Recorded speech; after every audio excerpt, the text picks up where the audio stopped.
Hello traders, നമ്മളിന്ന് നോക്കാൻ പോകുന്നത് മാർക്കറ്റിൽ, അതായത് ഗോൾഡ് മാർക്കറ്റിൻ്റെ ഈ വീക്കിലേക്കുള്ള ഫ്ലക്ച്വേഷൻസ് എങ്ങനെയായിരിക്കും എന്ന് അറിയാൻ വേണ്ടിയിട്ടാണ്. കാരണം കഴിഞ്ഞ ആഴ്ച നമുക്ക് എന്ത് ചെയ്തു, അത്യാവശ്യം നല്ല രീതിയിൽ ബൈ പൊസിഷൻസ് ഒക്കെ കയറിയിട്ടുണ്ടായി. പക്ഷേ നമുക്ക് എന്ത് ചെയ്തു, വെള്ളിയാഴ്ച നല്ലൊരു സഡൻ ഫോൾ മാർക്കറ്റിൽ കിട്ടിയായിരുന്നു. നമുക്ക് ഈ ഒരു സെൽ ട്രേഡ് ക്യാച്ച് ചെയ്യാൻ പറ്റിയിട്ടുണ്ടായിരുന്നില്ല. കാരണം നമ്മൾ ബൈ ട്രേഡ് തന്നെയാണ് എക്സ്പെക്ട് ചെയ്തിരുന്നത്. ആ ഒരു കണ്ടീഷൻസിൽ വെച്ചിട്ട് നമുക്ക് എന്തെങ്കിലും മിസ്സായിപ്പോൾ ഒരു ട്രേഡായിരുന്നു ഈ ഒരു ഫോള്. പക്ഷേ എന്നാൽ പോലും നമ്മൾ എന്ത് ചെയ്ത് താഴെ നമുക്കൊരു സപ്പോർട്ടിങ് ഏരിയയിലേക്കാണ് ആ ഡ്രോപ്പ് വന്ന് സ്റ്റോപ്പ് ചെയ്ത്. സോ ആ ഒരു ഏരിയയിൽ നമുക്കൊരു പാറ്റ് ഇൻഫോർമേഷനുള്ള ചാൻസ് ഉള്ളതുകൊണ്ട് തന്നെ നമ്മൾ അവിടെ നിന്നൊരു ചെറിയൊരു കണ്ടീഷൻ അതിന് നമുക്ക് ICT ലെവൽസ് വെച്ചിട്ടാണെന്നുണ്ടെങ്കിൽ നമുക്ക് എന്ത് ചെയ്യുക, ഒരു 50 മിനിറ്റിലേക്ക് ഒരു പ്രൊട്ടക്റ്റഡ് ലോയിലേക്കാണ് മാർക്കറ്റിൽ നിന്ന് ഡ്രോപ്പ് ചെയ്തത്. ആ ഒരു കണ്ടീഷനും നമ്മുടെ പ്രൈസ് ആക്ഷൻ ലെവൽസും കൂടി ക്ലബ് ചെയ്തിട്ട് നമ്മൾ ട്രേഡ് എടുത്തിട്ടുണ്ടായിരുന്നു ആ ഒരു മാർക്കറ്റ് ക്ലോസ് ആയ ടൈമിൽ തന്നെ. ഇതിൻ്റെ ആ ട്രേഡ്സ് ഇപ്പോൾ കറൻലി റണ്ണിങ്ങിലാണ്, അത് പ്രോഫിറ്റിലേക്കാണ്. പിന്നെ ഈ ഒരു കണ്ടീഷൻ ഗെയിൻ പമ്പ് ചെയ്യുകയാണെന്നുണ്ടെങ്കിൽ നമുക്ക് എന്ത് ചെയ്ത് ക്രോസ് ഓവർ ചെയ്ത് പോകാനുള്ള പോസിബിലിറ്റി നമുക്കുണ്ട്. കാരണം ഈ ഒരു മേജർ സപ്പോർട്ടിന് അടിയിൽ തന്നെയാണ് നമുക്ക് എന്ത് ചെയ്യാം, പെൻഡിങ് ഓർഡർ അല്ല എന്നുണ്ടെങ്കിൽ നമ്മുടെ പ്രൊട്ടക്റ്റഡ് ലോ എന്ന് പറയുന്ന കണ്ടീഷൻ ക്രിയേറ്റ് ചെയ്തിരിക്കുന്നത്. പോരാത്തന്നെ ഈ ഒരു കണ്ടീഷൻസിന്, അതായത് പ്രൈസ് ആക്ഷൻ പാറ്റേൺ വെച്ച് നോക്കുകയാണെന്നുണ്ടെങ്കിൽ ഒരു പ്രോപ്പറായിട്ടൊരു വെഡ്ജ് പാറ്റേൺ ആണ് ക്രിയേറ്റ് ചെയ്തിരിക്കുന്നത്. ഇത് നോർമലി കൺസോൾട്ടേഷൻ ചെയ്ത് കയറി അതായത് ഇന്ന് ന്യൂസ് ഫ്ലക്ച്വേഷൻസ് ഇല്ല മാർക്കറ്റിൽ. റീസൺ എന്താണെന്ന് വെച്ചാൽ പ്രസിഡന്റ് ഡേ ആയതുകൊണ്ട് പബ്ലിക് ഹോളിഡേ ആണ്.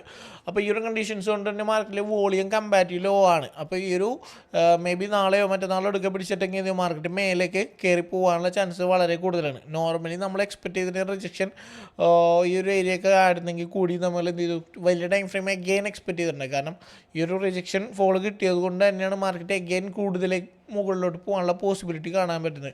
കാരണം ഈ ഒരു കൺസോൾട്ടേഷൻ പിടിക്കുകയാണെന്നുണ്ടെങ്കിൽ വീണ്ടും ഈ ഒരു ട്രാക്ക് ബ്രേക്ക് ചെയ്ത് പോകുമ്പോൾ അത്രയും ലെവൽസ് കൂടി നമുക്ക് പോയിന്റ്സ് കൂടി മാർക്കറ്റ് എഗെയിൻ കയറാനുള്ള ചാൻസ് വളരെ കൂടുതലാണ്.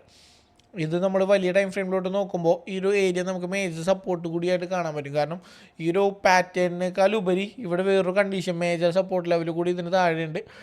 അതേപോലെ തന്നെ ഈ ഒരു കണ്ടീഷൻ സപ്പോർട്ടിങ് ലെവൽസ് നോർമലി ഹൊറിസോണലായിട്ടുള്ള ഈ ഒരു സപ്പോർട്ടിങ് ലെവലും നമുക്ക് അവിടെ സ്ട്രോങ് ആയിട്ട് തന്നെയാണ് മാർക്കറ്റിൽ നിൽക്കുന്നത്. സോ അതിനെ സ്വാധീനിച്ച് തന്നെ നമുക്ക് എന്ത് ചെയ്യാം, പ്രൊട്ടക്റ്റഡിലോ ടാപ്പ് ചെയ്തതിന് ശേഷമുള്ള ബൈ മൂവ്മെൻറ്റോടെ നമുക്കിവിടെ കാണാനായിട്ട് സാധിക്കുന്നത്.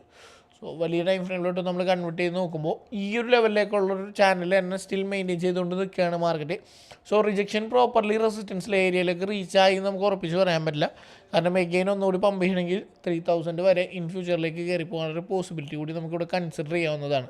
ഇൻ കേസ് കൺസോൾട്ടേഷൻ ആണെന്നുണ്ടെങ്കിൽ പോലും ഈ ഒരു ഷോർട്ട് ടൈം പീരീഡിലേക്കുള്ള ഈ ഒരു മേജർ സപ്പോർട്ടുകൾ ടാപ്പ് ചെയ്തിട്ട് അല്ലെങ്കിൽ ആ ഒരു ലെവൽസിലോട്ട് കൂടി ടാപ്പ് ചെയ്തിട്ട് കൺസോൾട്ടേറ്റ് ചെയ്താലും, അതായത് ഈ പാറ്റേൺ ഫെയിലിയർ ആയാലും എഗെയിൻ ബൈ പമ്പ് പോകാനുള്ളൊരു പോസിബിലിറ്റി തന്നെയാണ് നമുക്ക് മാർക്കറ്റിൽ കാണാൻ പറ്റുന്നത്. നമ്മളിത് ന്യൂസ് നോക്കുകയാണെന്നുണ്ടെങ്കിൽ നമ്മൾ പറഞ്ഞു മെയിനായിട്ട് നമ്മൾ ഫോറക്സ് ഫാക്ടറിയാണ് നമ്മൾ ന്യൂസ് നോക്കാനായിട്ട് യൂസ് ചെയ്യുന്നത്. അപ്പോൾ അത് നോക്കുകയാണെന്നുണ്ടെങ്കിൽ നമ്മൾ നോക്കാം.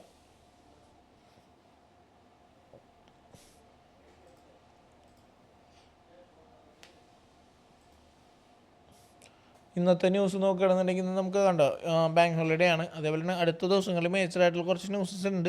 US ഡോളറിന് കാര്യമായിട്ടുള്ള ന്യൂസസ് അല്ല, നോർമലി കറൻസി ബേസ്ഡ് ആയിട്ടുള്ളതാണ്. സോ ഫോറക്സ് നമ്മളത് ആ ഒരു പ്രിഫറൻസ് നോക്കാത്തതുകൊണ്ട് US ഡോളറിൻ്റെ കണ്ടീഷൻസ് ആണ് നോക്കുന്നത്. US ഡോളറിന് കാര്യമായ ന്യൂസസ് മേജറായിട്ട് അടുത്ത ഡേയ്സിലൊന്നും നോർമൽ ന്യൂസസ് വരുന്നത് പ്രസിഡന്റ് ട്രംപിൻ്റെ ഒരു സ്പീക്കാണ്.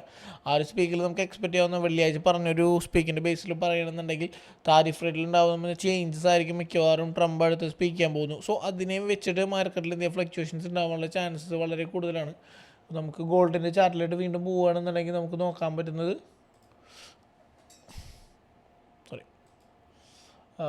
നമുക്ക് ചാർട്ട് സെഗ്മെൻറ്റിലോട്ട് നോക്കാൻ പറ്റുന്നത് ഈ ഒരു ടെക്നിക്കലി ഉണ്ടായിരുന്ന ഒരു മൂവ്മെൻറ്റുമാണ്. നമുക്ക് ഈ ഒരു മൂവ്മെൻറ്റും ക്യാച്ച് ചെയ്തിട്ട് അഗെയിൻ പമ്പ് ചെയ്ത് പോയി ഒരു 3000 ഏരിയ റീച്ച് ചെയ്യാനുള്ള 2990 ഏരിയ റീച്ച് ചെയ്യാനുള്ള പോസിബിലിറ്റി നമുക്ക് കൺസിഡർ ചെയ്യാവുന്നതാണ്. സോ വരും ദിവസങ്ങളിൽ നമുക്ക് ഈ ഒരു മൂവ്മെൻറ്റത്തിന് വേണ്ടിയിട്ട് വെയിറ്റ് ചെയ്യാം.